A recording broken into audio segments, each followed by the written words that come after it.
అండి నమస్తే. ఇప్పుడు మాట్లాడే టాపిక్ వచ్చేసి పహల్గామ్లో, జమ్మూ కాశ్మీర్లోని పహల్గామ్లో జరిగినటువంటి ఉగ్రవాదుల దాడి ఏదైతే ఉందో ఇది క్లియర్గా నరేంద్ర మోదీ గారు 2014 నుంచి ఇప్పుడు వరకు వివిధ సందర్భాల్లో ఆయన టెర్రరిజం కంట్రోల్ గురించి మాట్లాడినటువంటి మాటలకి టెర్రర్ అటాక్ జరిగిన ఉదంతం చూస్తూ ఉంటే ఆయన చెప్పినటువంటి టెర్రర్ని కంట్రోల్ చేసేసామనే ఒక మాట టైమ్ అండ్ అగైన్ చెప్తున్నటువంటి మాట ఏదైతే ఉందో అది ఫెయిల్యూర్ అని చాలా క్లియర్గా అర్థమవుతుంది. సో 2014 ఎన్నికల ర్యాలీలో ఆయన ప్రధానమంత్రి అభ్యర్థిగా ఉన్నప్పుడు, ప్రధానమంత్రి ఎప్పటికీ కాలేదు, ఆ టైంలో చెప్పినటువంటి మాటలు ఏంటంటే ఇండియా మీద ఎవరన్నా టెర్రర్ అటాక్ చేయాలంటే భయపడాలి, పొరపాటున ఎవరన్నా చేస్తే వాళ్ళ ఇళ్లలో దాక్కుని వెళ్ళి కొట్టేసి వస్తామని చెప్పి టెర్రరిస్టులను భయపెట్టే మాట చాలా గట్టిగా మాట్లాడే ప్రయత్నం చేశారు. అండ్ డిఫెన్స్ మినిస్టర్ని, డిఫెన్స్ టెక్నాలజీని అండ్ ఆర్మడ్ ఫోర్సెస్ని చాలా బలంగా స్ట్రెంగ్తెన్ చేసి భారతదేశాన్ని చాలా బలమైన శక్తివంతమైన దేశంగా ఆర్మీ పరంగా మారుస్తామని చెప్పే ప్రయత్నం చేశారు. అండ్ భారతదేశాన్ని ఎవరిని అటాక్ చేయాలంటే నా 56 ఇంచుల చెస్ట్ని ముందు పెట్టి కాపాడుతానని చెప్పేటువంటి ప్రయత్నం చేశారు. కానీ నరేంద్ర మోదీ గారు ప్రధానమంత్రి అయిన తర్వాత టెర్రరిస్ట్ చర్యలు ఆగలేదు. అది పఠాన్కోట్లో ఉన్నటువంటి ఆర్మీ బేస్ని టెర్రరిస్టులు అటాక్ చేయడం అవనివ్వండి, 2019 ఎన్నికలకు కొద్ది రోజుల ముందు పుల్వామాలో జరిగినటువంటి ఆర్మీ క్యాన్వాయ్ మీద జరిగినటువంటి దాడి అవనివ్వండి, లేకపోతే నిన్న కాక మొన్న జరిగినటువంటి పహల్గామ్లో జరిగినటువంటి టూరిస్టుల మీద జరిగిన దాడి అవనివ్వండి.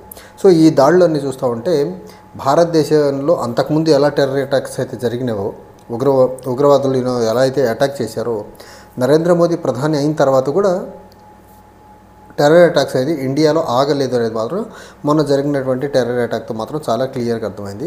కాకపోతే అన్ఫార్చునేట్ థింగ్ ఏంటంటే మొన్న జరిగినటువంటి టెర్రర్ అటాక్ ఏదైతే ఉందో మరీ ముఖ్యంగా పిలిగ్రిమేజ్కి ఎవరైతే పిలిగ్రిమేజ్ కాదు, ఎవరైతే టూరిస్టులు ఉన్నారో టూరిస్టులను పట్టుకొని కాల్చడం మాత్రం నిజంగా అదొక హేయమైన చర్యగా చూడాల్సి ఉంటుంది. ఇక్కడ నరేంద్ర మోదీ గారు 2016లో డిమానిటైజేషన్ చేసిన క్రమంలో డిమానిటైజేషన్ చేసిన తర్వాత టెర్రరిస్టులకి, ఇన్ఫిల్ట్రేటర్స్కి ఫండింగ్ ఆగిపోతే సో దట్ ఇక నుంచి టెర్రర్ యాక్టివిటీస్ ఉండవని చెప్పే ప్రయత్నం చేశారు.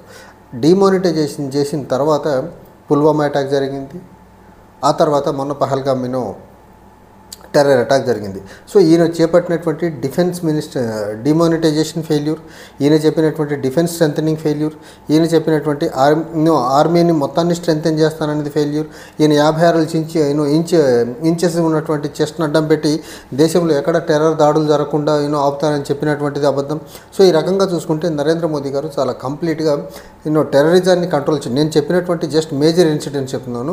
అక్కడక్కడ ట్రైన్స్లో వివిధ ప్రాంతాల్లో చిన్నగా జరిగిన మైనర్ టెర్రర్ ఇన్సిడెంట్స్ చూసుకుంటే మాత్రం దేశంలో కంటిన్యూస్లీ టెర్రర్ అటాక్స్ జరుగుతూనే ఉన్నాయి. అండ్ అబ్రిగేషన్ ఆఫ్ 370 జరిగితే భారతదేశంలో అసలు ఉగ్రవాద చర్యలే ఉండవన్నారు. మరి మనం జరిగినటువంటి ఉగ్రవాద చర్యలు అది కూడా జమ్మూ కాశ్మీర్లో జరిగింది. దాని కాన్సిక్వెన్సెస్ని ఎలా చూడాలి ఇప్పుడు అంటే ఆర్టికల్ 370 వల్లనే భారతదేశంలో ఉగ్రవాదం అని చెప్తూ ఉంది అని చెప్పినటువంటి నరేంద్ర మోదీ గారు ఇప్పుడు దీనికి ఏమైనా సమాధానం చెప్తారంటే బీజేపీ వాళ్ళు ఎట్టి పరిస్థితుల్లో దీనికి డిమానిటైజేషన్ చేస్తే టెర్రరిస్టులకు ఫండింగ్ ఆగిపోతే టెర్రరిజం ఉండదన్నారు. ఆర్టికల్ 370 తీసేస్తే టెర్రరిజం ఉండదు, భారతదేశంలో టెర్రరిజం మొత్తాన్ని కంట్రోల్ చేయొచ్చు ఒక ఆర్టికల్ 370 తీసేస్తే అన్నారు. ఆర్టికల్ 370 తీశారు, డిమానిటైజేషన్ చేశారు, కానీ భారతదేశంలో టెర్రర్ అటాక్స్ ఆగాయంటే ఆగలేదు. అండ్ టెర్రర్ అటాక్ ఎప్పుడైతే పహల్గామ్లో జరిగిందో ఆ తర్వాత జరుగుతున్నటువంటి కొన్ని పరిణామాల నేపథ్యంలో నిన్న ఒక ఇద్దరు టెర్రరిస్టులను పీఓకే దగ్గర పట్టుకొని కాల్చేశారు ఆర్మడ్ ఫోర్సెస్ వాళ్ళు. అక్కడ ఆర్మీ ఉండేది జనరల్గా మనకు డిఫెన్స్ మినిస్ట్రీ కింద ఉంటుంది. So prime minister as well as defence minister ఫోటోలు పెట్టి పబ్లిసిటీ చేయాల్సినటువంటి బీజేపీ ఇక్కడ అమిత్ షా బొమ్మ, మోదీ బొమ్మ పెట్టి పబ్లిసిటీ చేస్తుంది తప్ప డిఫెన్స్ మినిస్టర్ని కరివేపాకుని తీసి పక్కన పెట్టేశారు. అసలు ఈ పహల్గామ్లో జరిగినటువంటి టెర్రర్ అటాక్స్కి చాలా ప్రధానమైనటువంటి రీజన్స్, ఒక 3 రీజన్స్ ఉండేదానికి కారణం ఉంది. ఒకటి కంప్లీట్గా ఎక్స్టర్నల్ ఇంటెలిజెన్స్ ఫెయిల్ అయ్యి ఉండాలి, ఆర్మీ ఇంటర్నల్ ఇంటెలిజెన్స్ ఫెయిల్ అయ్యి ఉండాలి, లేకపోతే government of India as well as Jammu Kashmir కూడా ఇప్పుడు యూనియన్ టెరిటరీగా ఉంది కాబట్టి ఈ కంప్లీట్గా గవర్నమెంట్ ఆఫ్ ఇండియాకి ఇంటెలిజెన్స్ కానీ ప్రాపర్గా పనిచేసి ఉండుంటే, ఇంటెలిజెన్స్ విభాగంలో ఉన్నటువంటి అధికారులు ప్రాపర్గా పనిచేసి ఉంటే పహల్గామ్లో టూరిస్టుల మీద టెర్రర్ అటాక్ జరగకుండా ఆగేదానికి ఆస్కారం అయితే ఉండింది. ఇక్కడ చాలా క్లియర్గా ఇక్కడ నెగ్లిజెన్స్ మాత్రం ఇంటెలిజెన్స్ గ్యాదరింగ్ విషయంలో మాత్రం completely government of Andhra India నుంచి చాలా కంప్లీట్ నెగ్లిజెన్స్ అండ్ ఫెయిల్యూర్ అయితే చాలా ప్రస్ఫుటంగా కనిపించే ప్రయత్నం అయితే కనిపిస్తూ ఉంది. అండ్ ఇక్కడ ఇంకొక కంపారిజన్ చేయాల్సిన అంశం ఏంటంటే 2009లో ముంబైలో జరిగినటువంటి టెర్రరిస్ట్ అటాక్స్ ఏవైతే ఉన్నాయో టెర్రరిస్ట్ అటాక్ జరిగిన ఇమీడియట్గా అప్పుడు హోంమంత్రిగా ఉన్నటువంటి యూపీఏ 2లో ఉన్నటువంటి హోంమంత్రి శివరాజ్ సింగ్ పాటిల్ అనుకుంటాను, ఇఫ్ ఐఎమ్ నాట్ రాంగ్, ఆయన ఇమీడియట్గా రాజీనామా చేసేసారు. కానీ ఇప్పుడు టెర్రర్ అటాక్ జరిగితే భారతదేశంలో రక్షణ మంత్రి కానీ హోంమంత్రి కానీ రాజీనామా చేసే పరిస్థితి ఉందా? అసలు వాళ్ళని రాజీనామా చేయమని అడిగేదానికి ఎవరికైనా సాహసం ఉందా? అంతకుముందు ఎప్పుడైనా టెర్రర్ అటాక్ జరిగితే భారతదేశంలో మీడియా గగ్గోలు పెట్టి అప్పుడు ఉన్నటువంటి సంబంధిత శాఖలకు సంబంధించినటువంటి మంత్రులు వాళ్ళ మీద ఒత్తిడి తీసుకొచ్చి మరి రాజీనామా చేయించేవారు. కానీ ఇప్పుడు అది ఆ పరిస్థితి ఉందా? అమిత్ షాని కానీ లేకపోతే రాజ్నాథ్ సింగ్ గారిని కానీ రాజీనామా చెయ్యమని అడిగే ధైర్య సాహసాలు భారతదేశంలో మీడియాకి కానీ భారతదేశంలో ఎవరికన్నా ఉందా అంటే ఎవరికి లేని పరిస్థితి. ఇప్పుడు ఈ టెర్రరిస్ట్ అటాక్కి బాధ్యులు ఎవరు? ఆన్ మోరల్ గ్రౌండ్స్ అన్నా బీజేపీ నుంచి ఎవరో ఒకరు రిజైన్ చేయాలి, హోమ్ మినిస్టర్, డిఫెన్స్ మినిస్టర్ అనేది. కానీ ఇద్దరు రాజీనామా చేసేదానికి సిద్ధంగా లేరంటే వీళ్లకు కుర్చీలు ఇంపార్టెంట్ తప్ప వీళ్లకు భారతదేశంలో జరుగుతున్నటువంటి టెర్రర్ అటాక్స్ పట్ల వీళ్ళకు బాధ్యతలు లేవని చాలా క్లియర్గా అర్థమవుతూ ఉంది. అండ్ ఇప్పుడు టెర్రర్ అటాక్స్ జరిగిన దగ్గర మీడియా చేస్తున్నటువంటి గోల ఏంటంటే హిందూ టెర్రరిస్టుల పేరు అడిగి చంపారు, మీరు వెళ్ళి నరేంద్ర మోడీ చంపిన తర్వాత నరేంద్ర మోడీకి ఏం చెప్తారు వాళ్ళు? నరేంద్ర మోడీకి వెళ్ళి చెప్పుకో అని చెప్పి మరీ చంపారంటున్నారట. అసలు చనిపోయిన తర్వాత నరేంద్ర మోడీతో ఏం చెప్తాడు వాడు వచ్చి? అండ్ మీరు వాడు వచ్చినట్టు టెర్రరిస్ట్ అటాక్ చేసేదానికి వచ్చాడు, వాడు అటాక్ చేసుకుంటూ వెళ్ళిపోతాడు, మనుషుల్ని చంపుకుంటూ వెళ్ళిపోతాడు అత్యంత క్రూరంగా. తప్ప అక్కడ హిందువో ముస్లిమా అని అడిగి మరీ చంపుతాడా? ఇది ఎంత ఇల్లాజికల్గా ఉంది అంటే ఇక్కడ కూడా మతపరమైన అంశాన్ని తీసుకొచ్చి ఒక వర్గానికి సంబంధించిన వాళ్ళని ఇంకొక వర్గం వాళ్ళు చంపారని చెప్పి చూపించే ప్రయత్నం ప్రొజెక్షన్ ఇచ్చే ప్రయత్నం మాత్రం చాలా బలంగా media and BJP sponsored media చాలా అద్భుతంగా చెప్పే ప్రయత్నం చేస్తుంది.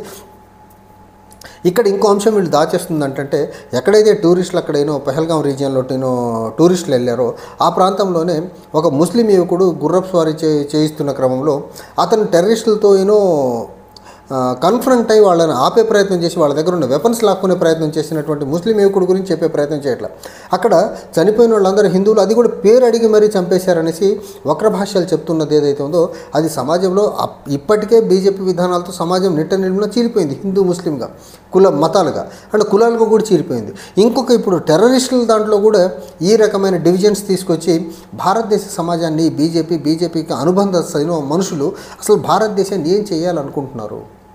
నిజంగా బీజేపీ వాళ్ళకి ఏమాత్రం చిత్తశుద్ధి ఉంటే హోమ్ మినిస్టర్, డిఫెన్స్ మినిస్టర్ రాజీనామా చేయాలి. కన్సర్న్ ఎవరైతే బాధ్యులు ఉన్నారో దానికి ఎవరి విభాగం అక్కడ ఫెయిల్ అయిందో డిఫెన్స్ మినిస్ట్రీ సైడ్ నుంచి ఫెయిల్యూర్ ఉంటే డిఫెన్స్ మినిస్టర్ రాజీనామా చేయాలి, హోమ్ మినిస్ట్రీ సైడ్ నుంచి ఫెయిల్యూర్స్ ఉంటే హోమ్ మినిస్టర్ రాజీనామా చేయాలి. అసలు రాజీనామా అనే ఒక క్వశ్చన్ అరేంజ్ కాకుండా అక్కడ హిందువులను పేర్లు అడిగి చంపారు. ఇదంతా ముస్లిమ్సే చేసిన పని, ముస్లిమ్సే చేశారు కాదని ఎవరు అన్నట్లా, కానీ హిందువులను పేర్లు అడిగి మరీ చంపారు కదా. అండ్ నరేంద్ర మోదీకి వెళ్ళి చెప్పండి మేము చంపేశామని చెప్పి చనిపోయిన తర్వాత వాడు వచ్చి నరేంద్ర మోదీ చెప్పరు కదా. ఈ కుంటి సాకులన్నీ ఆపి పక్కన పెట్టి కన్సర్న్ మినిస్టర్ ఎవరో ఆయన మీద బాధ్యత తీసుకోండి, కన్సర్న్ అధికారులు ఎవరైతే ఇంటెలిజెన్స్ గ్యాదరింగ్లో ఫెయిల్ అయిపోయారో వాళ్ళ మీద బాధ్యతలు తీసుకోండి.